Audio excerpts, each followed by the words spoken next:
Hello students, hope you all will be fine.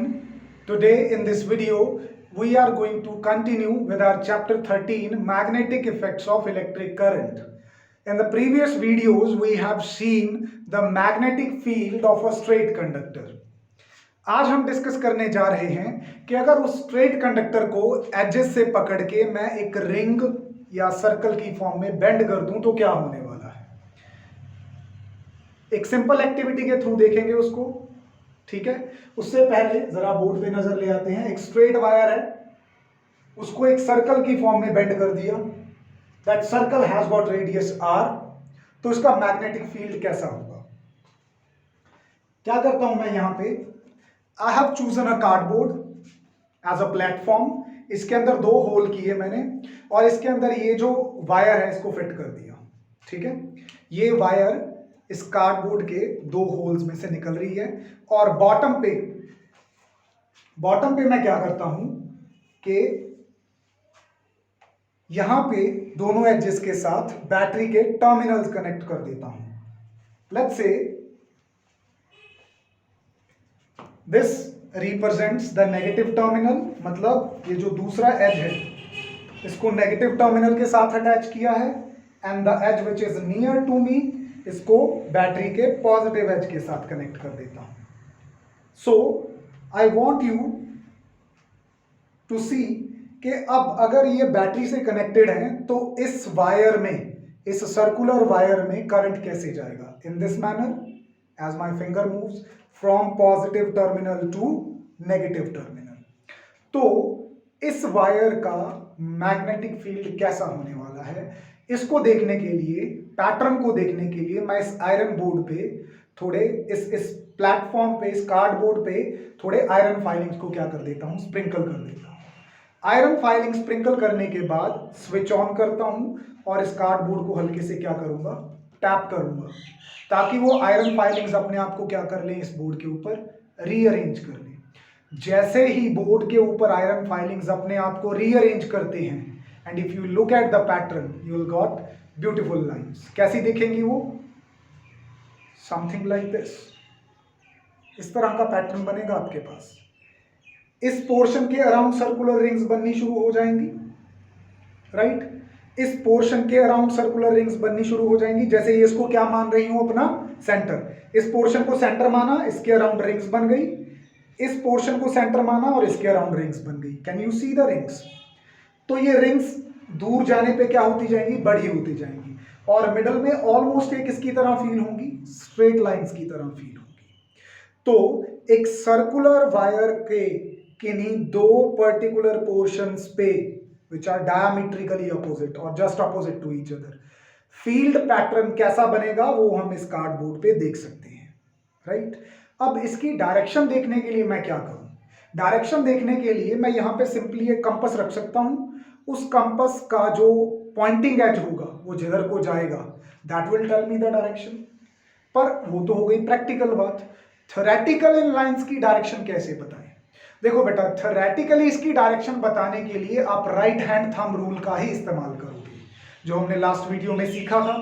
क्या कहता है राइट हैंड थंब रूल, कि अगर ये एक स्ट्रेट कंडक्टर है, ठीक है, इसके अराउंड मैग्नेटिक फील्ड पैटर्न बन रहा है इन form of concentric rings, right. तो अगर मैं अपने थंब की direction in the direction of current कर लूं तो जिस वे में मेरी फिंगर्स ये मुड़ रही हैं, कर्ल हो रही हैं, उसी वे में मैग्नेटिक फील्ड लाइंस चलेंगी।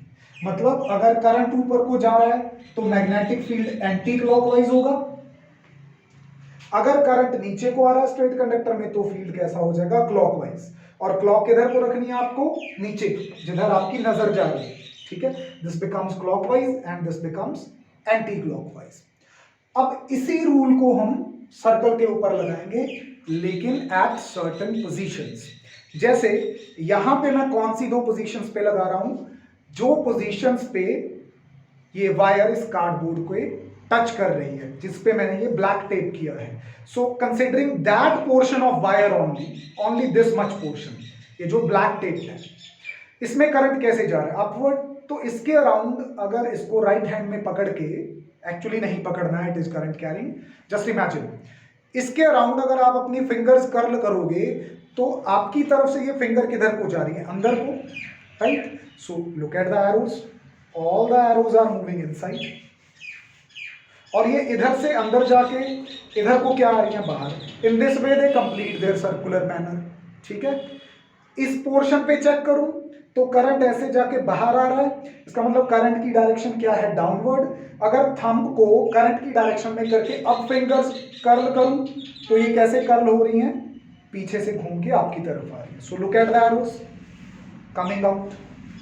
So this same rule which told you about the magnetic field line direction in case of straight conductor tells you about the direction of magnetic field in case of circular conductor also.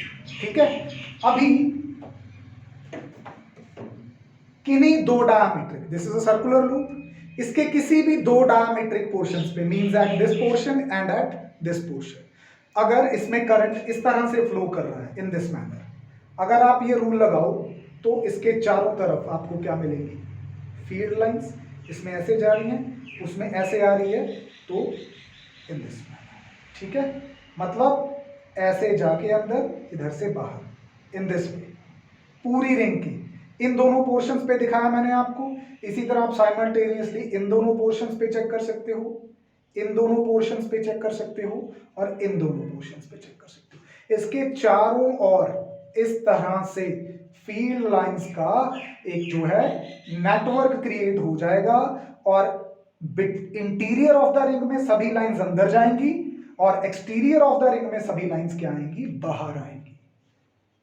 तो आप ये देखो कि सभी lines को ring के अंदर से होके जाना पड़ रहा है, और यहां पे रिंग का सरकमफ्रेंस क्या है, लिमिटेड, बाहर तो स्पेस पूरा रूम खाली है, तो बाहर जो लाइंस हैं they can stay away from each other, पर जब उनको इसके अंदर से गुजरना है they have to come closer, तो यहाँ पे जगह की क्या हो जाएगी, कंजेशन हो जाएगी। अगर यहाँ पे फील्ड लाइंस पास पास आ जाएंगी तो वहां पे वो क्या रिप्रेजेंट करेंगी, स्ट्रॉन्ग फील्ड को। किसको रिप्रेजेंट करेगी, स्ट्रॉन्ग फील्ड्स को। ठीक है, तो इसको एक बार सम अप कर लेते हैं। सबसे पहली बात, फील्ड पैटर्न नजर कैसा आएगा, इस तरह से नजर आएगा फील्ड पैटर्न। ठीक है, that you see on the board, इसको वन बाय वन हम इस पे ड्रॉ करेंगे बोर्ड पे according to the direction of current. उसके बाद एग्जाम में बोर्ड के पेपर में पूछी गई है डायरेक्शन, कि what is the direction of magnetic field in case of circular ring. Circular ring के दो हिस्सों पे बताना होता है, एक तो एजेस पे, इसको वायर, इसको क्या बोलते हैं, edge of the wire. Edges पे हमने देखा कि क्या है, कॉन्सेंट्रिक सर्कल्स, क्या है, कॉन्सेंट्रिक सर्कल, और मिडल में क्या है, lines which are straight and parallel to each other, तो इसको बोलते हैं यूनिफॉर्म मैग्नेटिक फील्ड। क्या बोलते हैं, यूनिफॉर्म। तो हम कहेंगे near the edges the field is in form of concentric circles, in the middle of the ring, in the middle of the current carrying loop it is uniform. दूसरा question आ गया आपका। तीसरा आता है कि अगर अभी मैं यहां पे क्या करूं कि इनके जो टर्मिनल्स हैं उनको चेंज कर दूं, मतलब इधर नेगेटिव कर दूं तो इधर पॉजिटिव कर दूं, मतलब पहले जो करंट ऐसे जा रहा था अभी वो करंट कैसे आ रहा है, इस तरह से, because current flows from positive terminal to negative terminal. अगर करंट ऐसे आ रहा है तो क्या पैटर्न पे कोई फर्क पड़ेगा, नहीं बेटा, पैटर्न की शेप ऐसी ही रहेगी। फर्क किस चीज का पड़ेगा, फर्क इन एरोज का पड़ेगा, ये जो मैंने रेड इंक से शो किए हैं। अभी देखो करंट इधर से बाहर आ रहा है ना, तो अगर आप इस पोर्शन पे, अगेन टेप्ड पोर्शन पे राइट हैंड रूल लगाओगे तो ये लाइंस किधर को आएंगी, ऐसे घूम के इधर से बाहर आएंगी, और इधर करंट किधर जा रहा है, नीचे, तो इधर से भी इन दिस मैनर आएगी। मतलब ये जो एरोज यहाँ पे आप देख रहे हो इनकी डायरेक्शन उल्टा हो जाएगी, मिडल में से नीचे, इधर भी इस मैनर में और इधर भी इस मैनर में। ठीक है, तो करंट की डायरेक्शन रिवर्स करने से मैग्नेटिक फील्ड पैटर्न पे कोई फर्क नहीं पड़ता, मैग्नेटिक फील्ड लाइंस की डायरेक्शन रिवर्स हो जाती है। अगर वो पहले अंदर रिंग के ऐसे जा रही थी अब वो बाहर आना शुरू हो जाएंगी। राइट, ध्यान रखने वाली बात जो आप ड्रॉ करते वक्त गलती करते हो वो ये करते हो बेटा, this cardboard is a plane, right, this ring has got also a plane. ठीक है, तो ये रिंग का प्लेन और ये कार्डबोर्ड का प्लेन एक दूसरे के क्या है, परपेंडिकुलर। राइट, तो इसका मतलब अगर आप रिंग को इस प्लेन में रख रहे हो तो फील्ड लाइंस आपको इस प्लेन में बनानी है, तो यहां पे आपको इनको थोड़ा सा बोर्ड पे 3D मैनर में दिखाना पड़ेगा। राइट, मैंने ये दो डायग्राम्स बनाई हैं यहाँ पे। ठीक है। अब मैंने रिंग को कैसे रखा है, इन दिस मैनर, ठीक है, जैसे आपको नजर आ रही है। तो इसको आप कंप्लीटली सर्कुलर फॉर्म में बनाओगे। इस रिंग में करंट कैसे जा रहा है, इन दिस मैनर, मतलब ऐसे जा रहा है। इसके कौन से दो पोर्शंस लिए हैं मैंने, एक ये वाला पॉइंट लिया है, एक ये वाला पॉइंट। इस पॉइंट पे करंट किधर को जा रहा है, ऊपर को। यू सी, इस पॉइंट में से अगर मैं पूछूं तो करंट किधर को जा रहा है, ऊपर को। अगर करंट ऊपर को जा रहा है और मैं थंब की डायरेक्शन ऊपर को करके रूल लगाऊं तो फील्ड लाइंस बोर्ड के अंदर जा रही हैं और इधर से क्या आ रही हैं, बाहर आ रही हैं। ठीक है, इंटीरियर ऑफ द रिंग में फील्ड लाइंस अंदर जा रही हैं और इधर से क्या आ रही हैं, बाहर। ठीक है, अंदर जा रही चीजों को, आपसे दूर जा रही चीजों को आप क्रॉस के साथ भी दिखा सकते हो। ये हम हायर क्लासेस में पढ़ते हैं कि जो चीज आपसे दूर जा रही है ना और परपेंडिकुलर टू द बोर्ड के अंदर धंस रही है इस तरह से, ठीक है, तो इसको आप क्रॉस से दिखा सकते हो। और बाहर से क्या आ रही है, आउटवर्ड, आपकी तरफ, कैमरा की तरफ, तो इनको आप किससे दिखा सकते हो, डॉट से। अगर कोई चीज प्लेन के अंदर जाए तो उसको क्रॉस से, अगर प्लेन से बाहर आए तो डॉट से। इधर से फिर अंदर को जा रही है वो तो हमने क्रॉस से दिखा दिया, इधर से क्या आ रही है, बाहर से, इनको फिर से आप किससे दिखा सकते हो, डॉट से। So this is the method we adopt in +2। ये ज्यादा इंफॉर्मेटिव होता है। अंदर जा रही है तो इस मैनर में, बाहर आ रही है तो इस मैनर में। ठीक है, इनसे भी आप शो कर सकते हो। अगर यही करंट की डायरेक्शन में अभी रिवर्स कर दूं तो पैटर्न तो सेम बनेगा, पर जो लाइंस इंटीरियर में अंदर को जा रही थी वो अब क्या आ रही हैं, बाहर। किधर आ रही हैं, बाहर। तो यहां पे आप क्या दिखा सकते हो, अंदर के लिए डॉट्स, राइट। और यहां फील्ड लाइंस क्या आ रही हैं, अंदर जा रही हैं। बाहर आ रही थी तो डॉट के साथ, इधर जा रही है अंदर तो किसके साथ दिखा देंगे, यहां पे इसको दिखा सकते हैं हम क्रॉस के साथ। This is one of the another method. ठीक है, तो मैग्नेटिक फील्ड पैटर्न समझ में आया। लेक्चर फ्लो के आपको ये 2 पॉइंट्स समझ में आए। स्ट्रेट वायर को जब सर्कल की फॉर्म में बेंड करते हैं तो क्या होता है, मैग्नेटिक फील्ड स्ट्रांग हो जाता है। स्ट्रांग होने का कारण क्या है कि लूप के अंदर इंटीरियर में फील्ड लाइंस की डेंसिटी बढ़ जाती है। जितनी फील्ड लाइंस डेंसर होंगी, हमने लास्ट पॉइंट किया था फील्ड लाइंस का, the degree of closeness shows the relative strength of the field. तो जितनी डेंसिटी ज्यादा होगी फील्ड लाइंस की, जितना वो क्लोज होंगी, कंजस्टेड होंगी, उतना फील्ड स्ट्रांग होगा। और बाहर लाइंस खुली खुली हैं, वाइड अपार्ट हैं, तो फील्ड बाहर क्या होता है, वीक होता है। ठीक है, इसका पैटर्न कैसा दिखता है, इसका पैटर्न इस तरह से नजर आता है। Near the edges it is concentric, in the middle it is uniform, right. और वो हम ऐसे दिखा सकते हैं for clockwise as well as for anti clockwise direction of current. अभी बेटा अगला पॉइंट डिस्कस करते हैं कि कौन कौन से फैक्टर हैं जो इस मैग्नेटिक फील्ड की स्ट्रेंथ को कम या ज्यादा कर सकते हैं। ठीक है, मैग्नेटिक फील्ड पैटर्न की स्ट्रेंथ को कम या ज्यादा करने वाले हमारे पास यहां पे 3 फैक्टर्स हैं। कितने फैक्टर हैं, 3। पहला फैक्टर कौन सा है, नंबर 1 फैक्टर है करंट इन द लूप। देखो बेटा, जो मैग्नेटिक फील्ड स्ट्रेंथ है ना, वो डायरेक्टली प्रोपोर्शनल है यहां पे किसके, करंट के। ये हमने एक्सपेरिमेंटली देखा हुआ है। अगर आप ज्यादा एम्पियर्स फ्लो करवाओगे सर्किट के अंदर तो मैग्नेटिक फील्ड भी क्या मिलेगा आपको, स्ट्रांग मिलेगा। इसका कैसे पता लगाते थे वो तो हमने पिछले लेक्चर में देख लिया था। कंपास रख के देख लो, पहले करंट 2 एम्पियर है, कंपास रखी है, नीडल हिल रही है।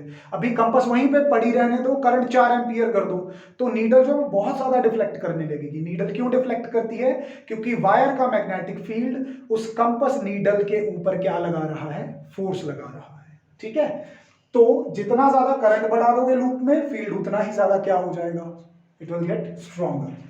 करंट कम कर दो उतना ही फील्ड क्या हो जाएगा, वीक हो जाएगा। दूसरा फैक्टर है रेडियस ऑफ लूप।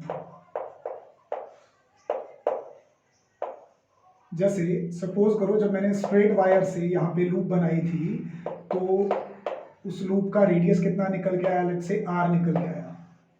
मतलब जितना ज्यादा रेडियस होगा लूप का, मतलब जितना बड़ा सर्कल होगा, उतना फील्ड वीक होगा। क्योंकि बड़ा होने से क्या हो गया, अंदर उनको बहुत खुली जगह मिल गई, they can go away from each other. पर अगर आप रिंग छोटी कर दोगे, सर्कल का दायरा छोटा कर दोगे, तो अंदर जगह की क्या हो जाएगी, कमी।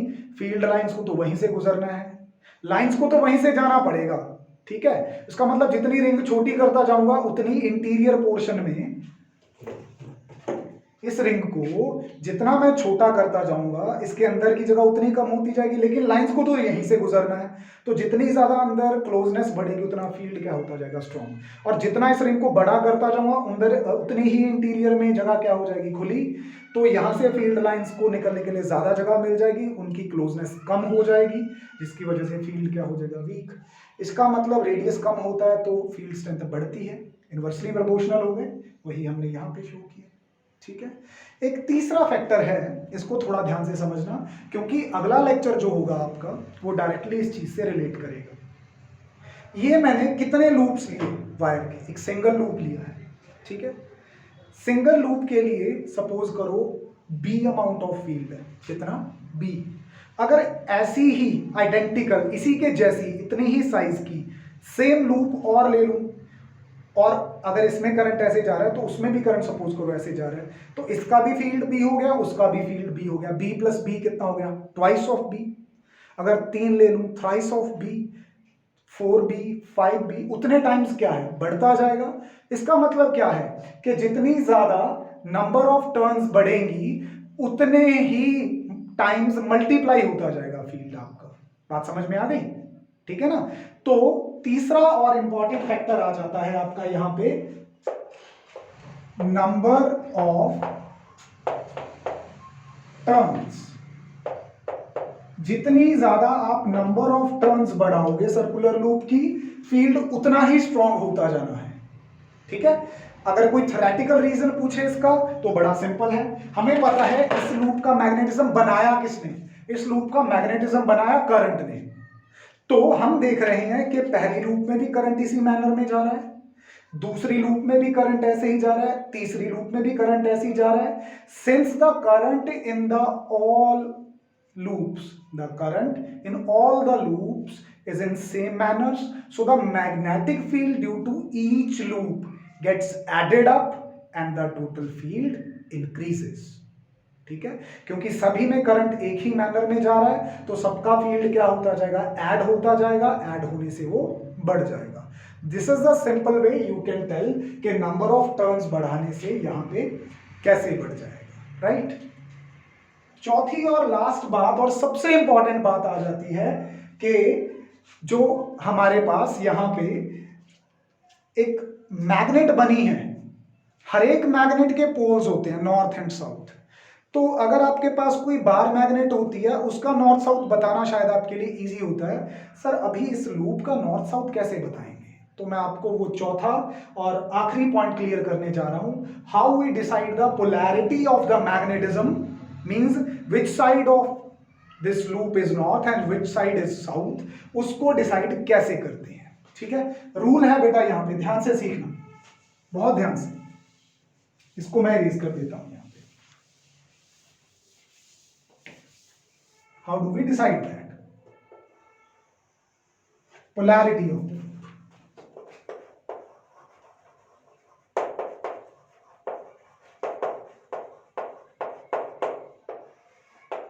पोलैरिटी ऑफ लूप को डिसाइड करने के लिए हम एक रूल यूज करते हैं which is known as clock rule. Clock rule है क्या, इसको ध्यान से समझ लेना। घड़ी, एक जो आपकी एनालॉगस वॉच होती है, एनालॉगस क्लॉक होता है, उसमें आपने देखा है कि नीडल जो है, second needle, it continuously revolves around a fix point. सुई जो है उसकी कॉन्टिन्यूसली चलती रहती है। तो जिस मैनर में, अगर आपने 5-10 टाइम क्लॉक देखे हों, आप सब में देखोगे कि एक ही मैनर में उसकी नीडल घूमती है, इन दिस मैनर, जैसे मेरा हाथ अभी घूम रहा है। तो इस मैनर में मूव करने को हम बोलते हैं क्लॉकवाइज, और इसके उल्टा जाने को हम क्या बोलते हैं, अगर इस मैनर से हम उल्टा मूव करने लग जाए, इसको क्या बोलते हैं, एंटी क्लॉकवाइज। अगर आपको क्लॉकवाइज और एंटी क्लॉकवाइज देखना आ गया, आपको पोलैरिटी चेक करनी आ गई। क्लॉक रूल क्या कहता है कि अगर किसी लूप के अंदर जो करंट है, ठीक है, वो आपका क्लॉकवाइज है, करंट क्या है, क्लॉकवाइज है, तो यहां पे कौन सी पोलैरिटी बनेगी आपकी, साउथ पोलैरिटी बनेगी, कौन सी, साउथ, ठीक है। और अगर किसी लूप में जो आपका करंट का डायरेक्शन है वो एंटी क्लॉकवाइज है, मतलब अब इसमें करंट कैसे जा रहा है, the current is flowing in this manner, ठीक है, तो ये घड़ी से उल्टा हो गया, इसको बोलते हैं एंटी क्लॉक। तो ये साइड आपकी किसकी तरह बिहेव करेगी, नॉर्थ पोल। क्लॉकवाइज है तो साउथ पोलैरिटी, एंटी क्लॉकवाइज है तो नॉर्थ पोलैरिटी। ये रूल है, if the current in the loop flows in the clockwise manner, the polarity is south, and if the current in the loop is anti-clockwise, the polarity is north. अब इस rule को हम अपनी इस loop पे apply करके देखते हैं। देखो बेटा, इस रिंग की दो साइड्स हैं, एक साइड तो जो आप फेस कर रहे हो अभी, एक साइड जो मैं इधर से देख रहा हूं, right, this side and this side, okay. अब इसमें आप सपोज कर लो कि जो करंट है वो इस मैनर में जा रहा है, you can see the arrows which I have shown, ठीक है। अब क्लॉक लगी हुई है यहां पे, राइट, करंट इसमें कैसे जा रहा है, ऐसे, इन दिस मैनर, घड़ी की नीडल्स भी इसी तरह से मूव कर रही हैं, तो इसका मतलब इस लूप में जिधर से आप देख रहे हो करंट का मैनर क्या है, क्लॉकवाइज। अगर क्लॉकवाइज मैनर है तो according to the clock rule इसमें कौन सी पोलैरिटी होगी, साउथ पोलैरिटी। इसका मतलब ये जो एरोज वाली साइड आप फेस कर रहे हो, इसमें जो पोलैरिटी है वो नॉर्थ पोल जैसी है, सॉरी क्लॉकवाइज है, साउथ पोल जैसी है, किसके जैसी, साउथ पोल जैसी। अभी करंट याद रखना इसमें ऐसे ही जा रहा है, आप इधर से देख रहे हो। अच्छा, अगर इसी को मैं इधर से देखूं, आपके लिए जो क्लॉक लगी हुई है वो मेरे बोर्ड पे लगी हुई है, लेकिन अगर मैं यहां पे खड़ा इसी रूप को देख रहा हूं, करंट जा रहा है इसमें ऐसे, राइट, जैसे हमने शुरू में अज्यूम किया था। घड़ी रखी हुई है यहां कैमरा के सामने, तो मेरे लिए घड़ी की नीडल्स कैसे चल रही हैं, इस तरह से, करंट जा रहा है इसमें ऐसे, लेकिन मेरे सामने जो क्लॉक पड़ी है वो उसमें करंट नीडल्स मूव कर रही है ऐसे, तो मेरे लिए इस लूप में करंट कैसे है, एंटी क्लॉकवाइज। तो जो मेरी तरफ है ये वाली साइड, ये किसकी तरह बिहेव करेगी, नॉर्थ पोल की तरह। तो जिस साइड को हम देखते हैं अगर उसमें करंट क्लॉकवाइज हो तो उधर साउथ पोल, जिस साइड को हम देखते हैं अगर उधर से करंट हमें एंटी क्लॉकवाइज मिले तो उधर नॉर्थ पोल, ठीक है। This was one of the method we developed, जब हमने प्रैक्टिकली चेक किया कि किस तरफ नॉर्थ है किस तरफ साउथ है, तो उसके बाद हमने इसको याद रखने का एक आसान तरीका बनाया, which was clock rule.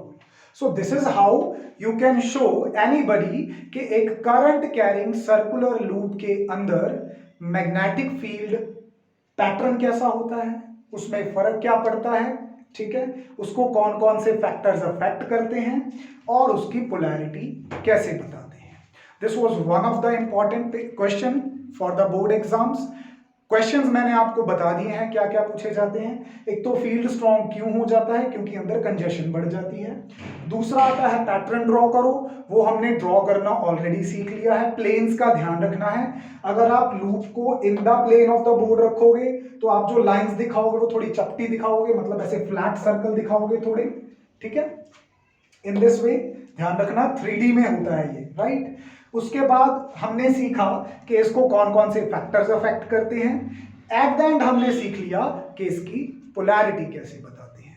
So this topic is quite helpful to understand the next topic, और ये एग्जाम्स के लिए भी आपका बहुत इंपॉर्टेंट टॉपिक है। Hope you have understood all the things. If you have any issue, please tell us. That's all about today's lecture. Thank you. Stay tuned. Take care of yourself.